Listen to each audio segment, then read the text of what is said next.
We are live. Welcome back. Ladies and gentlemen, I am your host, Blake Ruffino. This is Are You Serious Sports? We hope that you all are making it a good one. We know that we are as well. Huge show in store for you here tonight. Episode 800. You know, they say when you do the show or do something 800 times, it should be repetitive. Man, it feels just like yesterday that we started this thing. 800. Thank you, Chris. He says, let's go. Congratulations on 800 episode. Yeah, that's nice. 800. It is jam-packed here tonight for it on this beautiful LSU bye week as hashtag for the West is up for play in 2 weeks at Alabama. Prime time. CBS.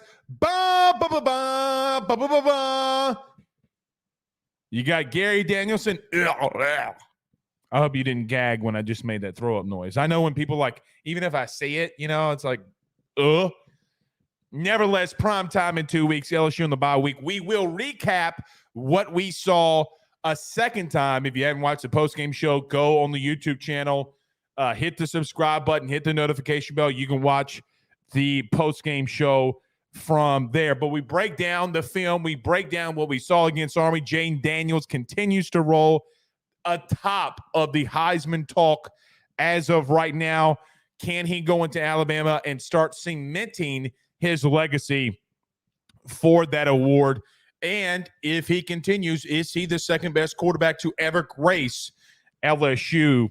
I think he may be. I don't know if he's got to do anything else, really, but if he goes on the road and beats Bama twice, if he beats Bama back-to-back years, that certainly will be something. We got some injuries we got to talk about. What does LSU do with Zy Alexander and his potential of being out? What some of the rumors are, maybe for an extended period of time. We will touch on that. Oh, and by the way, it is Monday. Carter the Power Bryant joins us at 7:30 like he does every single Monday. Every single Monday. I always feel like it's been so long since we've talked to Carter. So long. Maybe we should bring him on more. Who knows? But going to be good to talk to him. What does it mean? What do you look like? What do you think is going to happen? A little too early. We'll talk a little Bama. You know that. It's what we always do in the bye week. We got to talk about him because it is here. Brian Kelly did not do a press conference today because of the bye week. He will talk with the media tomorrow. I'm sure we'll get the status of Zy Alexander. He was on with Paul Feinbaum that I just want to mention a couple of things that he mentioned and talked about. We'll do that here tonight. And then we'll recap week 8. Recap. You do got some good games on, and I'm glad you're here joining us at episode 800. Even though, Zach, you're going to have to give me updates on the Phillies, man. How was Aaron Nola? You know, how does Aaron Nola look? You got to give me updates. That way I don't know. And big game 7 night, Texas Rangers versus the Houston Astros, and Monday Night Football. So it's that time of year. Halloween's around the corner. The weather's a little bit cooler. God, I love this time of year, man. Love this time of year. And my baby girl is turning 1. Yes. This time a year ago, during the bye week, my baby girl knew, man. My baby girl knew. She's like, I can't come and make my big arrival during the LSU Bama week. I got to come during the bye week. My daughter is a college football fan. She is a football fan, y'all. Her birth is a signification of that she loves LSU and a massive LSU fan. So happy birthday to my sweet, sweet girl, baby Jewel. Nothing like having a girl there, Zach. Don't forget it. Nola got rocked around. I'm not reading that comment. I refuse to. Dane Bergeron in the building says Nola was not pitching when I saw last. Phillies were down 5-1. Yuck. Very young. Dane Bergeron also choked T-Bob Abear. He sent it to me today on the message board. AYSSnetwork.com. Yes. Where are you watching the show from tonight? Where are you gracing us on episode 800? Take a shot every time I say that. Where are you watching the show from? Are you out there in the 337? You down in the 504? Speaking of the 504, just for whatever reason, maybe think of this. There was a very bad accident today on the Bond Carry Spillway. Some said like a 40, 50, 60 car pileup, maybe even 100. I don't know. Man, that just pray for people, man. I mean, people are just trying to go amongst their lives, man. So prayers to all of those people that were in that incident. You just got to, come on, man. Tough. Heisman Trophy talk around the corner. Can Jaden Daniels go out there and do it? God, you got to love it. Cody McGee with a $4.99 super chat. Says, Blake, you are awesome. Love the show like always. Blake is the next Colin Curd college version. Well, I do appreciate that. Thank you for being a loyal listener, Cody. Thank you for the super chat. I really, really do appreciate it. Mark Lagrange, my good buddy, says 800, fabulous downtown Madisonville. Significant that. Thank you, Mark. I appreciate it. 757 Virginia. Tyler McIntosh is in the building. Virginia had a big win, taking down the Tar Heels. Levi Oakman, 251 Alabama, the Mobile area. New Jersey in the building, 973. Tony Soprano in the building. Houston, by the way, of Farmerville, says John Turner. Good to have Farmerville in there. And if I'm not mistaken, Trey Holly, man. The fighting Trey Holly's out there. Mooresville, North Carolina via Denham Springs. You got to love it from Austin McGee. 318 says John Roberts. Okay. Michael Buchanan says Panama with a little dash on the A there at the end.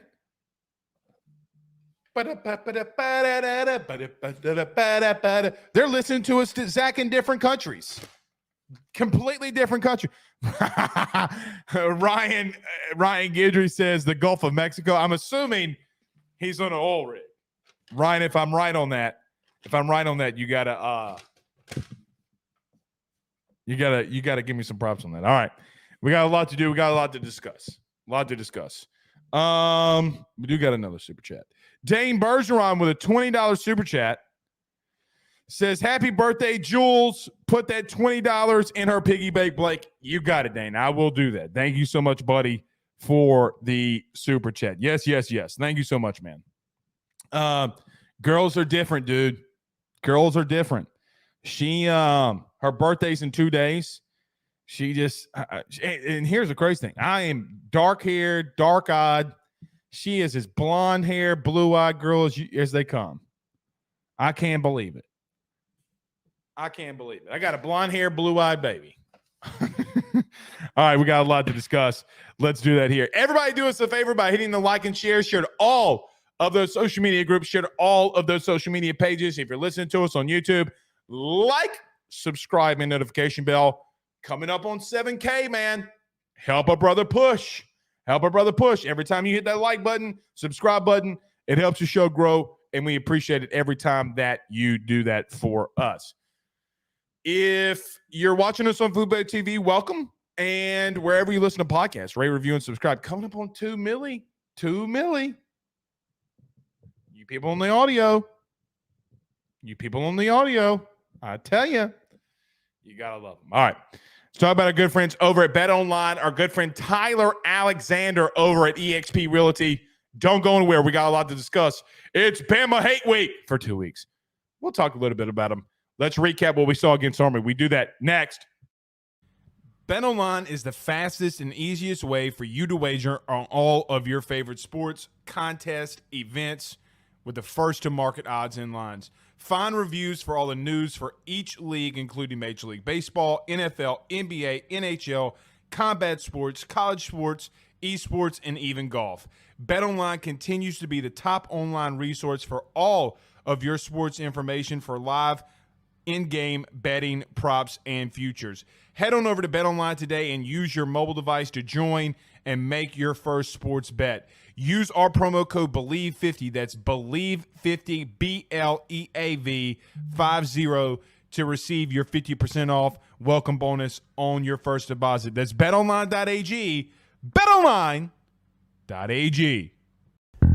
He will sell your house and find you a new. Well, Tyler's the man, he's here for you. If you want to buy or sell, well, it's not too late. Dial 955-0008. Just call 955-0008. Y'all call Tyler, he'll shoot you straight.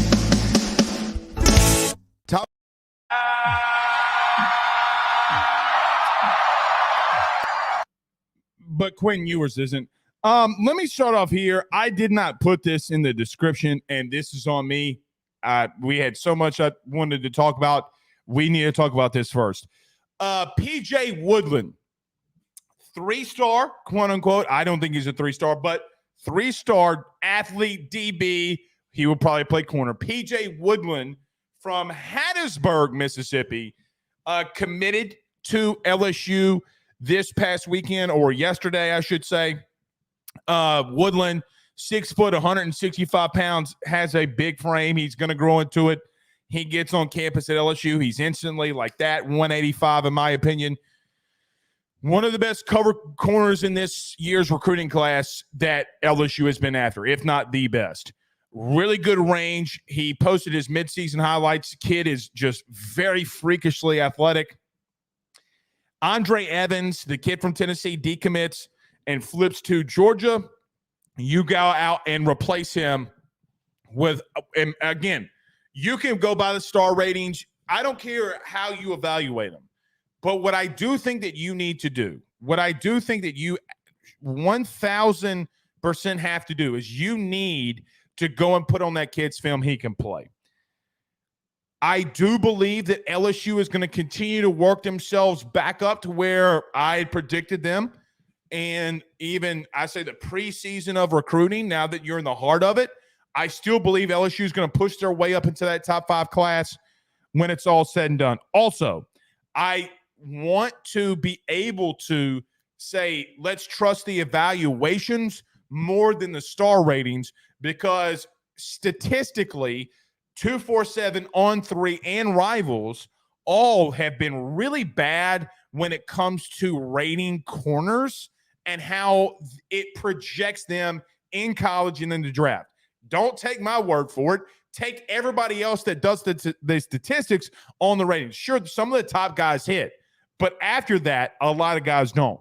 Also, Bernard Causey, who is a class of 2024 DB as well, was a commit to Ole Miss, has decommitted just a minute ago from Ole Miss, and it's another guy that LSU is after. LSU goes on the road this week recruiting. I was going to wait to save this until later in the week because of the nature that these coaches are going to be out about in houses and homes doing visits with recruits. But with Bernard Causey decommitting, we're going to push it up a little slightly and just make those quote-unquote announcements. I do think that there's a couple of 5-stars that are in the mix here. I do think that if you're able to get a flip of a couple of them, you start looking at this class. Now, here's the interesting thing. If LSU is able to pull off some of the things that they can, the flips, maybe some other guys that we're not talking about publicly that they are after, you start getting into that top 5, guys. You have more blue chips ratios. You're up there with the Bamas and the Georgias. when it comes to blue chip ratio, a lot of people like hearing about what is the blue chip ratio. LSU is 8 offensively, 8 defensively. So you can get some of these and get into bringing in an entire offense and defense of blue chip recruits. That is how you win a lot of games. A lot of games. All right. Didn't expect to talk about recruiting this early in the week. I will read this. Jason Brumfield says, hint, hint, Desmond Ricks hasn't played it down at Bama. That is true. That is true. He has not. And he did reclassify, okay?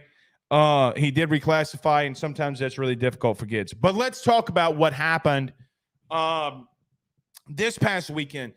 So, as if you've watched the show enough, you know that I say this as probably every week when it comes to after an LSU football game. Sunday is the day that we watch the film. Now that we know the results, we're not emotionally reactive because we don't know what's about to happen. We go back and watch the eye in the sky. And yesterday morning, I'm sitting there with my coffee, sitting right here in the studio, watching the film. We get to all 22 copies, usually early that morning, around 6 o'clock. I'm watching it. And sometimes the team will come in here and we'll watch it together. Some people I call in from time to time, and we watch it. I'm sitting there watching the game from this past weekend, and the only thing that I could continue to walk away from, let's start off with defensively, that you didn't let up. I know that Army is not a good football team. You know that, and I know that. But in games like this in the past, you would come out a little bit flat and not take care of business. Defensively, you did. Anytime you hold any team to 0 points, it is a massive accomplishment. Always a massive accomplishment, especially from a team like LSU that had been undisciplined at times throughout the year. Ole Miss, first half against Missouri. Arkansas, highly undisciplined football. For you to now play a triple option concept team, I thought you played really well. Has LSU found something defensively? Now, I know that we will talk about Zy Alexander. We'll definitely talk about it with Carter in 10 minutes. With Zy Alexander going out, I do think that there is I don't want to say a massive hole, but Zy Alexander this season by far had been your best cover corner. And if you're going to lose him for potentially a couple of weeks or longer, which I fear that it's the latter of that, you start asking questions. But since the Harold Perkins interception against Missouri, this team is giving up 3.2 points per quarter. They've been pretty good. Now, you could say, well, Blake, they played Auburn, they played Army. That's so true. But if I would have told you 3 weeks ago that LSU defensively would have blanked anybody when they couldn't even blank Grambling, who was an FCS opponent, you would have called me crazy. Now, I do look at LSU and say, well, schematically, they've changed things. Harold Perkins is more comfortable in his role. You could tell that he's more of a vocal leader. He knows exactly what is needed from him, and he's accomplishing that. You're getting better play up front. You're getting better play from the linebackers. I think Omar Spates, the last 2 weeks, has played phenomenally to transfer from Oregon State. Now, who replaces Zy Alexander at corner? Brian Kelly said that Denver Harris wasn't active. He said that Deuce Chestnut wasn't active. Let's see how the status is in 2 whole weeks and if that changes at all. Jeremiah Hughes was the young man that came out in replace of Zy Alexander, and in the limited time that we have seen him, played well. It is a tough challenge for anybody. It doesn't matter if it's Jeremiah Hughes, doesn't matter if it's Ashton Stamps, doesn't matter if it's Javian Taviano, any one of those freshmen. If you have to go up against Bama in 2 weeks and you're the guy that's on the other side of potentially Sage Ryan, that's a tall task because you know that they're going to go right after you and because they want to see what you can do.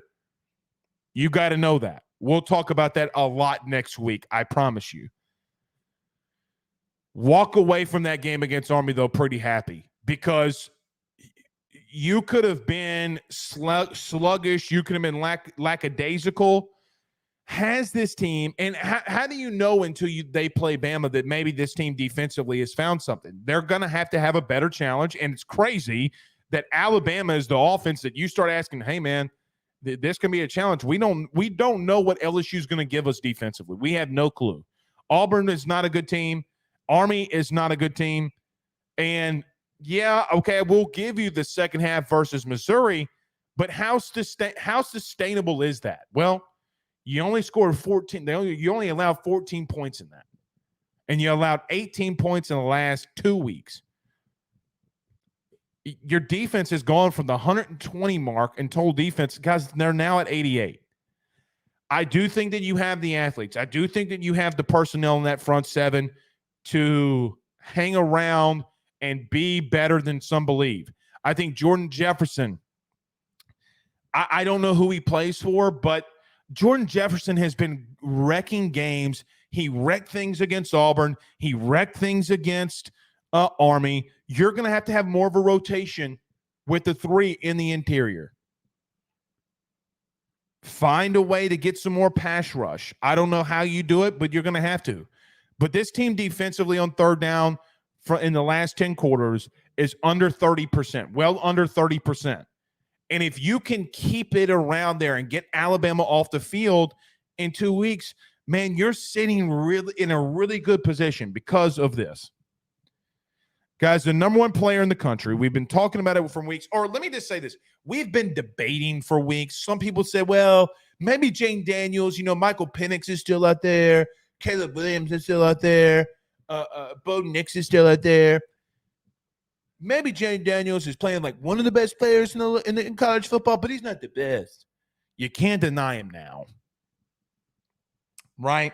You cannot deny Jane Daniels now. We tweeted this morning.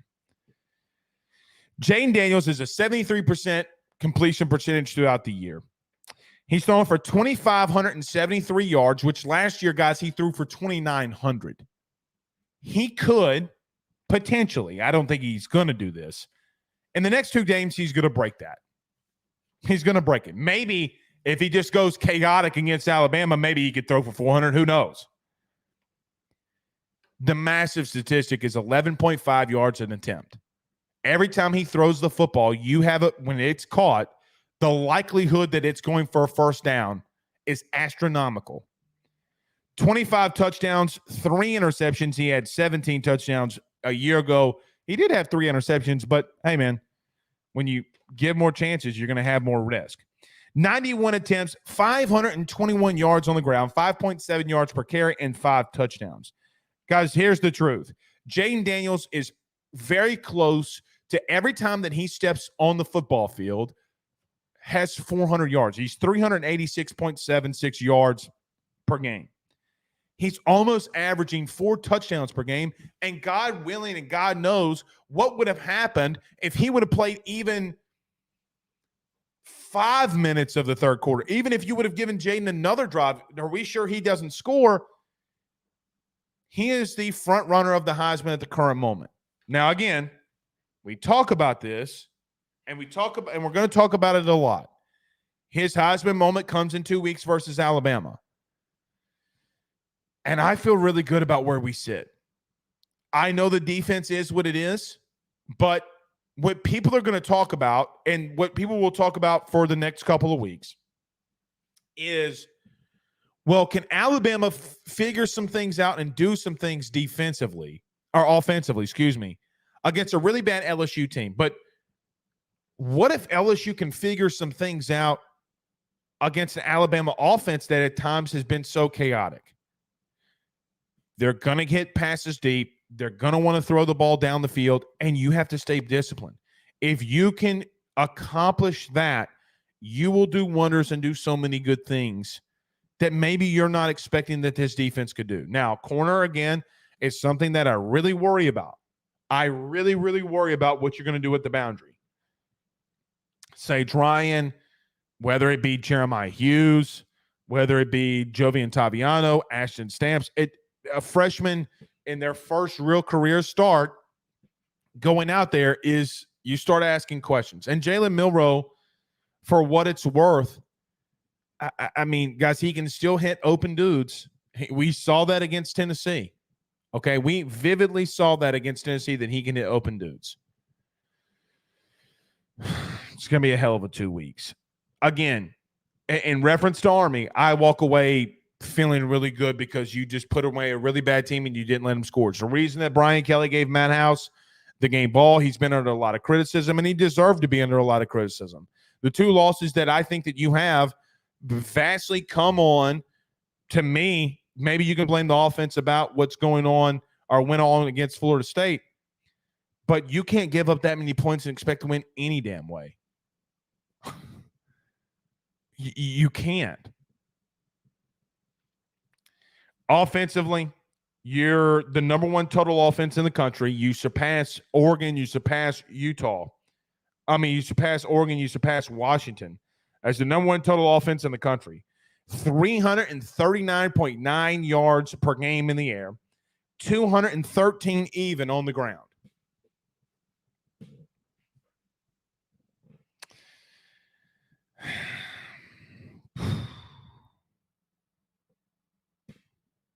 You can do it, man.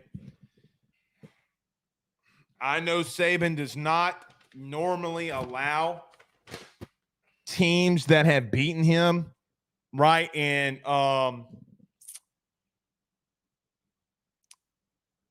Saban normally does not lose twice to the same team. Happened against Ole Miss. LSU did it back in, I think, 2010, 2011. Other than that, I don't remember. Tennessee tried to do it and didn't. Comes down to you, and I think you can go on the road and do it. Alabama, Blaine Crane, we've had Blaine on this show. We had him on, I think, 2 or 3 weeks ago from Crane and Company, and he said something that I thought was really good. He said, Blake, he said something on Twitter. He said, no one's scared of Alabama. I don't walk into that game scared of Alabama either.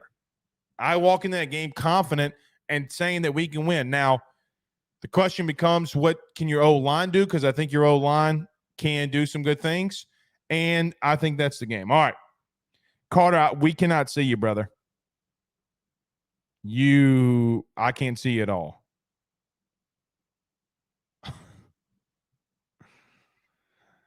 I don't know what Carter's doing. I know that Carter is in the house, but we can't see him. Sprint to wherever you're going. Sprint. We'll get to a couple comments until we can see Carter. Blake says, Boogie season. We need to get constant pressure, maybe dial up some blitzes on early downs. One thing, and I tweeted this out, 3 straight weeks, Jalen Milroe has taken a sack when pressure's been sent right at Caden Proctor.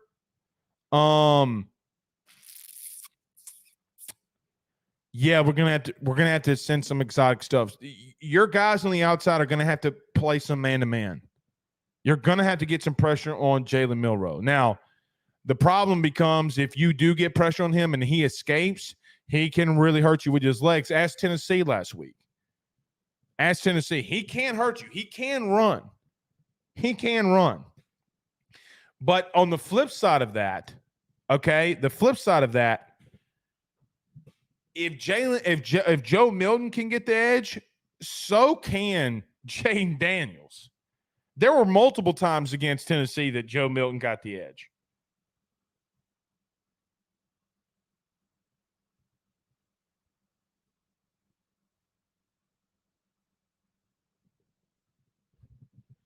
All right. Just texted Carter. There's no telling what Carter's doing. Matt Guidry says, media has never shown LSU love. When you play, here you go. Take that and made them eat crow. Did that just rhyme? Did that just rhyme?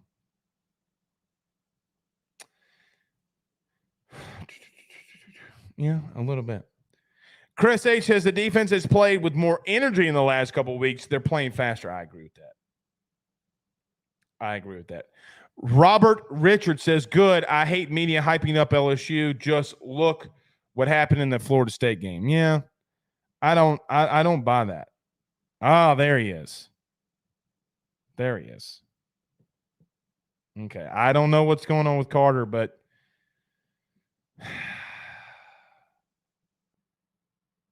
there he is. All right. Hopefully he holds up here. Okay. Talk about good friend Carl Falls over at State Farm, our good friends over the Drake Williams Law Firm, drakewilliamslawfirm.com. Carter Bryant joins us next. Guys, you might know my good friend Carol Falls and all the great service that he provides over at State Farm. He is your good neighbor after all. But did you know State Farm has surprisingly great rates as well? Along with the great neighbor service, State Farm agent Carol Falls has surprisingly great rates for everyone inside the state of Louisiana. So call him today at 985-395-4300, 985-395-4300 for all of those surprisingly great rates on auto, home, and life insurance needs. Like a good neighbor, State Farm is there, and individual premiums will vary by customer. All applicants subject to the State Farm underwriting requirements. By the Drake Williams Law Firm, drakewilliamslawfirm.com. Whether you've been injured in an accident, you're preparing for a future with your estate planning, you're getting ready to close in on a real estate deal, or you're about to welcome a new addition through adoption into your family, or you're facing criminal charges, you need very experienced attorneys, and that is what the Drake Williams Law Firm will be able to do for you in navigating the legal system. The door to their cozy office in historic downtown Ponchatoula has been open since 1981. They have helped thousands and thousands of Louisiana families and individuals win cases, close on real estate deals, and regain that peace of mind. Their lawyers over at the Drake Williams Law Firm, Ernie Drake III, Ryan J. Williams, and Summer Vignair, are very determined, compassionate, and dedicated to their craft. It's the Drake Williams Law Firm, drakewilliamslawfirm.com. Give them a call today at 985-386-7600. Tell them your good friend Blake Ruffino at AYS sent you on by.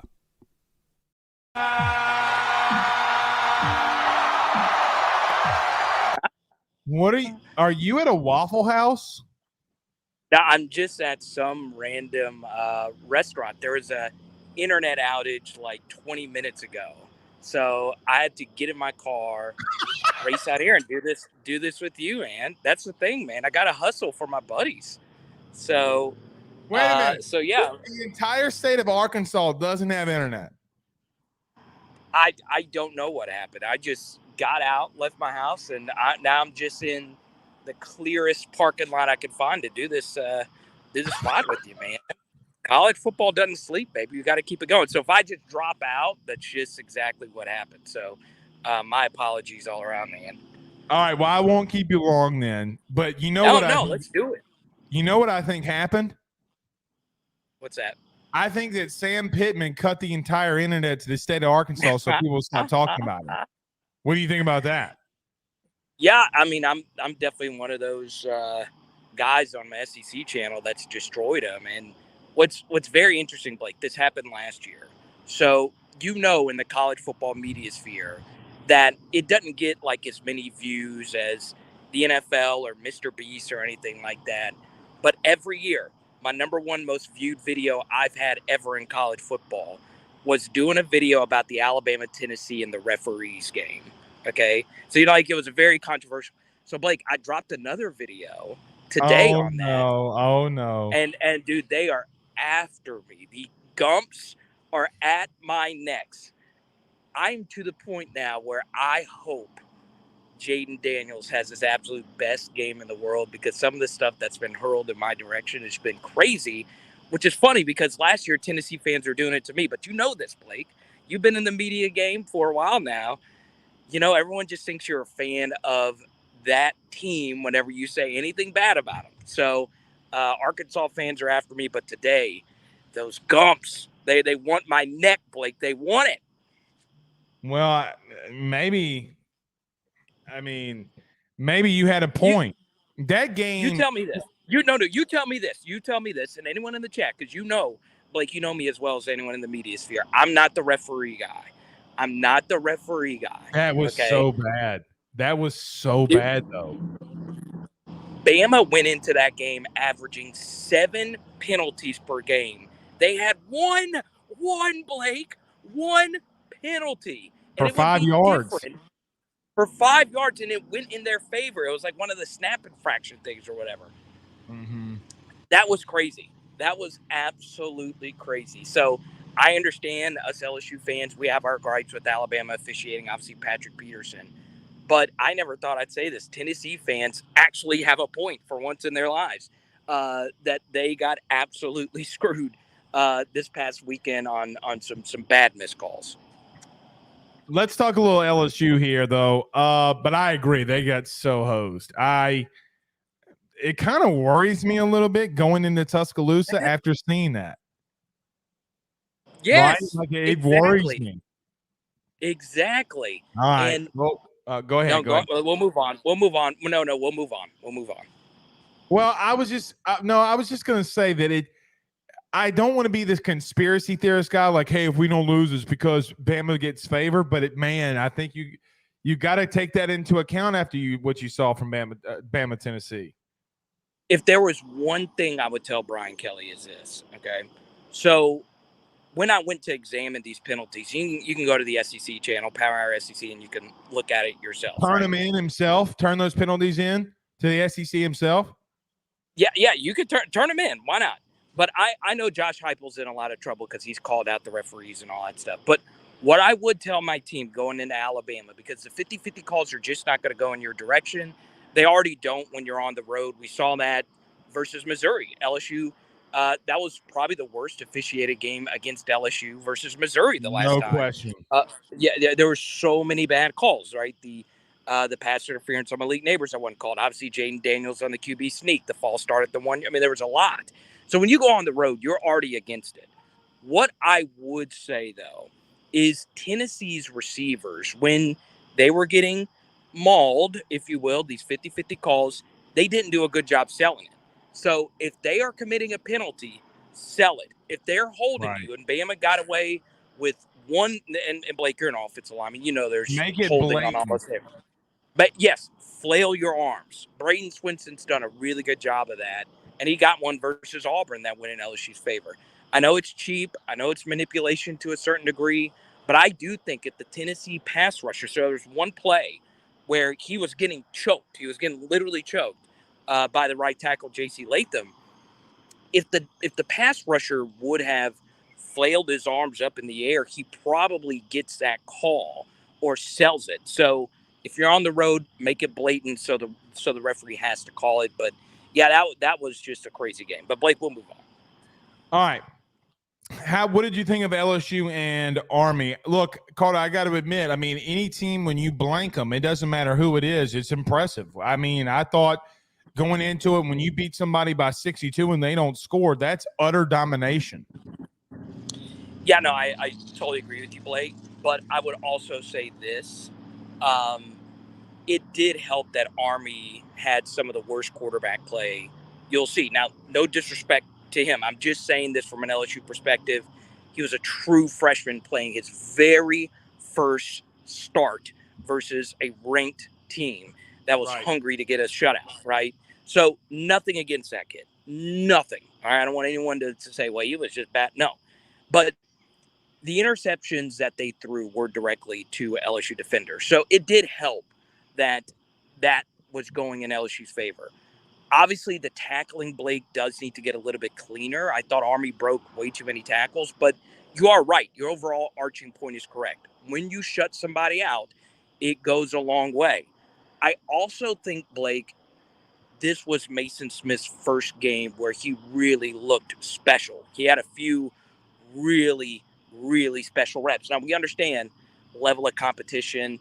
They're not the biggest line that you're going to see. It's Alabama's offensive line is huge, but that's why it's important, because Alabama's offensive line is so big, and Mason actually has the size to really go up against him. So you get Wingo with the extra week of rest here. You also get Jordan Jefferson, who had some good moments. That the tackling in that front seven, though, does need to get cleaned up. And obviously, we're going to see how the Zy Alexander situation, gets good. yeah, it's gonna be tough.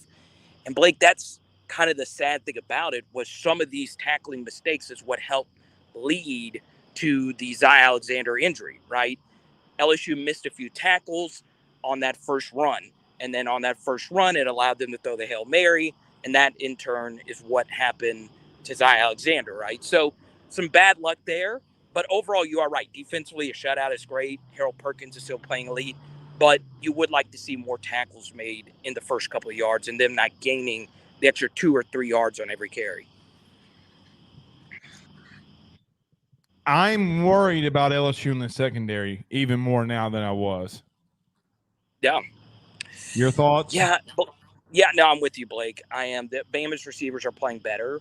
And to go one step further, this guy is by far the most hated wide receiver in college football. Obviously, with what happened in the Tennessee game last year, got away with the Tennessee cheap shot on the field this year. But Jermaine Burton, the former LSU commit, played at Georgia. Then he transferred over to Alabama. He's playing at a really high level right now, Blake. He's doing a good job getting open. He's doing a good job drawing penalties. And overall, the Bama receivers have been playing better, and their quarterback play has been playing better.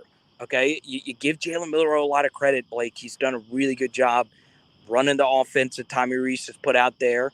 And the inverse of that is also true. Tommy Rees is not calling a game anymore that's not conducive to the strengths of Jalen Milroe. So they are doing a lot better job calling plays that are good for him. And like you mentioned, Milroe's doing a better job getting the football down the field, a lot like LSU. They have dual threat quarterbacks that are really good at getting the football vertically down the field, and LSU's going to need to force Jalen Milroe to beat you in the intermediate game.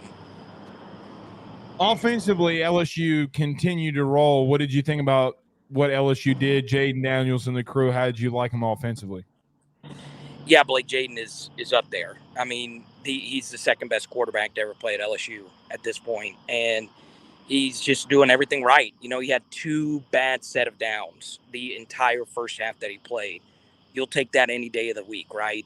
He was elite all the other set of the downs. And now, Blake, you see him starting to correct some of the mistakes that he has made previously, right? So the week before, the rollout pass to Malik Neighbors, he underthrew that one.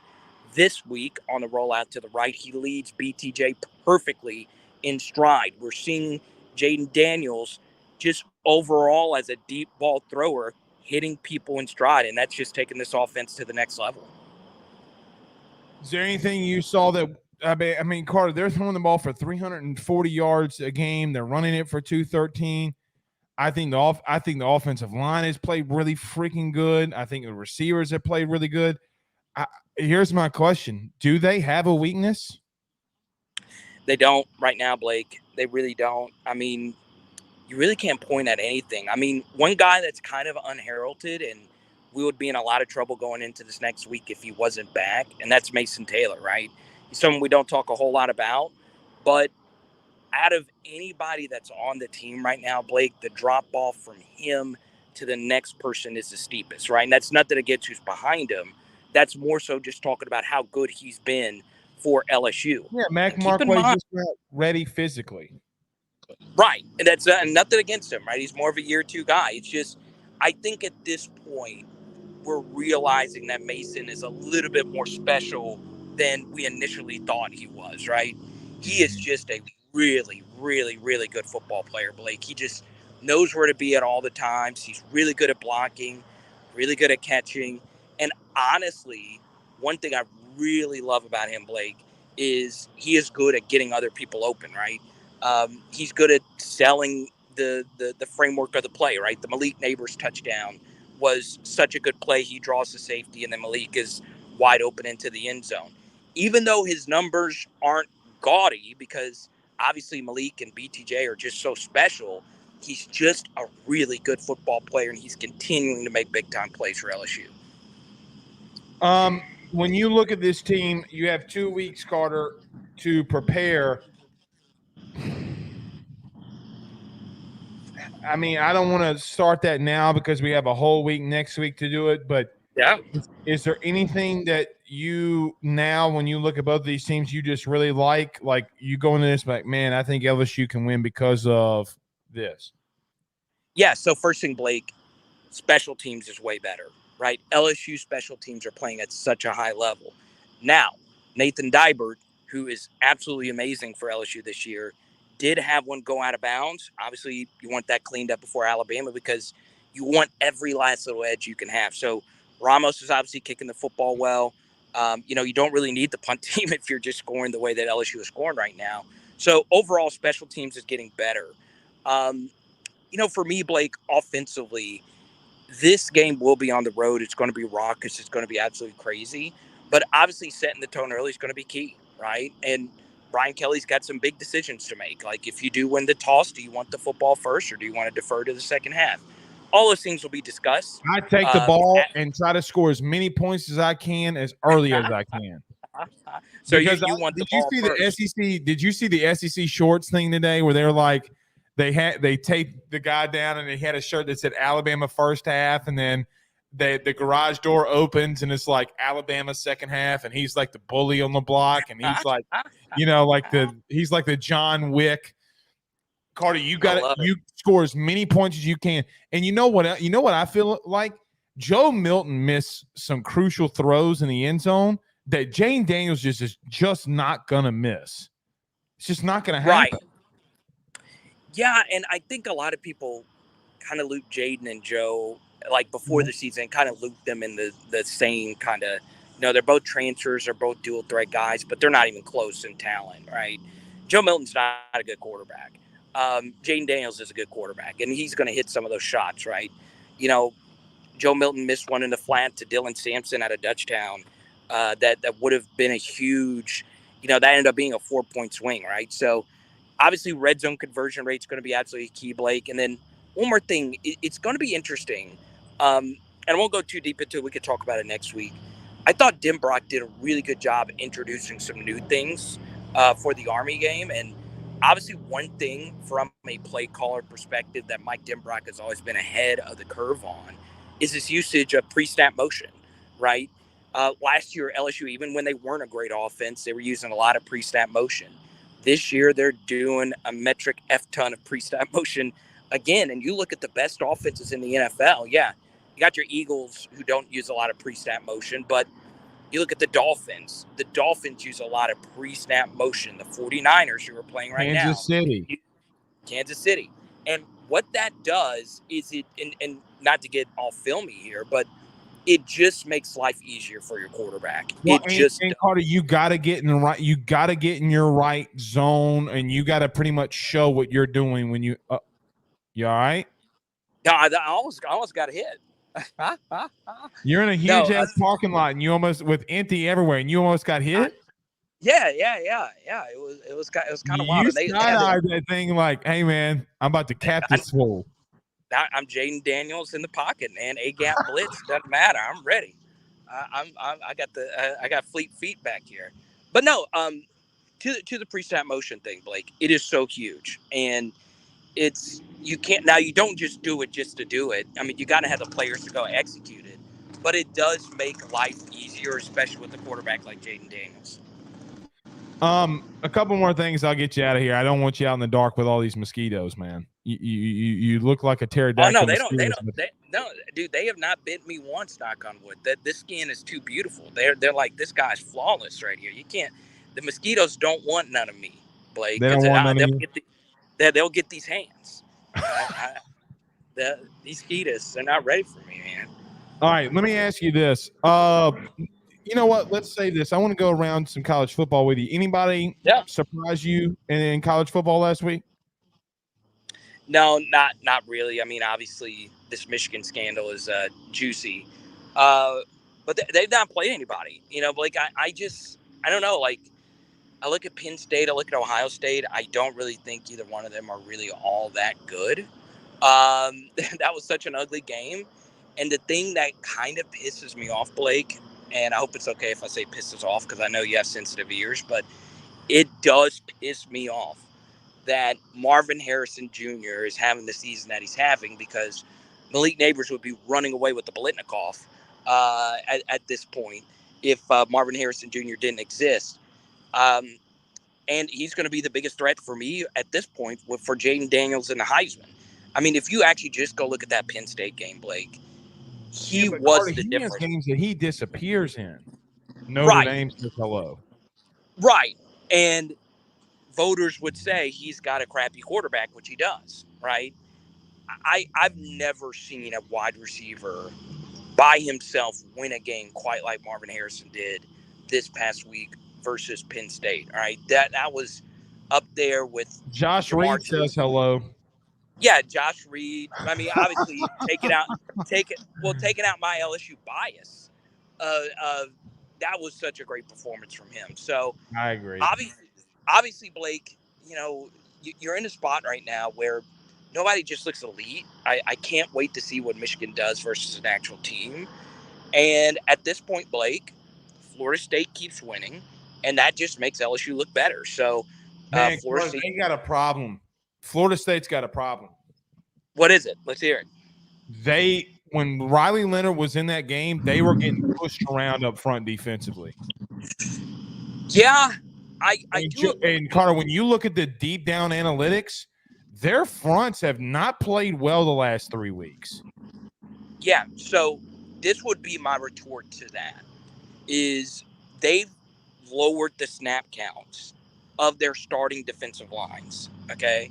So, like, they've not really played Lovett and Fisk as many snaps as you normally would because they know their backup defensive lines just aren't really that good. So they're saving up for the long term. In other words, I really do think this, Blake. I think they're load managing for the playoffs, right? They're unbeaten. You were losing 20-17 against Duke going Right. into the fourth quarter. Why will you save them then? You know what I mean? Like, you're losing. Well, they played poorly in that game versus Riley Leonard. But I once again, I need to go look at it again, but I do think the snap counts have been lower for their starters, but that's obviously just an excuse. They've not looked their absolute best since they played LSU, but I think at this point, Blake, it's going to be so hard for them to not run the table and get into the playoff. All right, I got one last question for you. You ready? Sure. What is this? Can you see this? Yeah, Gary. Y'all hate on Gary way too much, man. It's not Gary Danielson for me. It's you. First off, the hair. Okay. My man's got serious hair here. Now you have none. And second off, what's up with the stare, bro? And the sideburns, my man. Yeah. I used to never smile in photos, Blake. I used to just stand on I still don't. Like, my wife forced me to smile in most of my wedding photos. But no, at that time I never smiled in any photos. I always had a scowl, man, because I always stood on business, baby. I always meant business. Why do I fake smile for just a photo when we're just gonna get back to just frowning about our day? So I always gave the authentic scowl, man. That's what you got to give it, man. I stand on business, baby. But no, it was. But no, so that was at SEC Media Days, and okay. Yeah, so Gary just always. I asked him to do an interview, and every year we would do like a 20-30 minute conversation, and after that we went and had lunch at the mall in Birmingham. They had like a Chick-fil-A in the mall that they had the event. So we went and had Chick-fil-A together. It was great, man. Gary's a good dude. So look, I understand he's enemy number one though for LSU fans. Enemy number one. They are so mad that that they got him against Bama. They wanted Kurt. Okay, let me ask you this: do you prefer Gary or RG3? Can I be real with you? Let's hear it. I don't mind Gary Danielson, to be real with you. Thank you. Yeah, I don't really. Thank you. I know that, and look, he does come off bias. I do think, Carter, when it comes to him breaking games down, I don't think he's bad at all. I think he's pretty good. I think he's telling you the truth that you don't want to hear. Yeah, I'm totally fine with Gary. The only issue is my mother hates him. My mother, if she saw Mine does Gary too. Mine Yeah, does dude, too. She hates him. it's crazy. I do think it is mostly moms that hate Gary Danielson. I don't know why Gary. RG3 I don't know. he tries so hard and he's so bad. Oh God. The only thing I'll say about RG3 is that he took Tyrann Matthews Heisman. But other than that, I don't mind a punny guy. I don't mind the puns. He but completely lost me for a while when he talked about he picked that man up and nailed him to the cross. Oh, that was so extra. That was so. That's more than extra. That's more than extra. I couldn't believe. I couldn't believe he said that. Oh man. But yeah, I think it's RG3. I will give RG3 this though. If he could calm down and just talk about the game, okay? Yeah. He's really good at breaking what's actually happening down. It's just he makes such stupid ass comments like that it just, it is, Anyway, all right. Episode 800. I wouldn't want to spend it with anybody else more than my man right here, Carter Bryant. Let's go, man. So episode, actually, I think I did episode 400. You did. And then episode 800. So episode 1200. I got to find another No, parking lot. we'll bring you back for 1,000. But we'll do 4,000. Let's go. Yeah, well, no matter what that day is. All right, we'll see you, Carter. Thanks, buddy. Let's go. All right, Carter the Power Bryant. Text me when you get home. My man's internet goes out. He goes, you know what, man? It's episode 800. We're going to help our boy Blake out. All right, let's get to a quick break.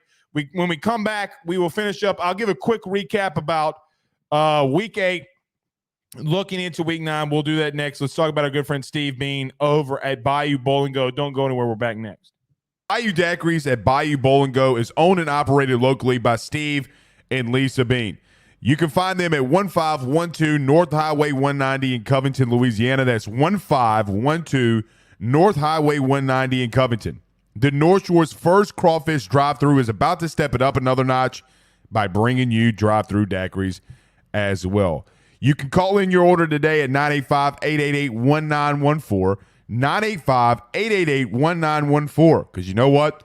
Daiquiris and crawfish, it's a Louisiana thing.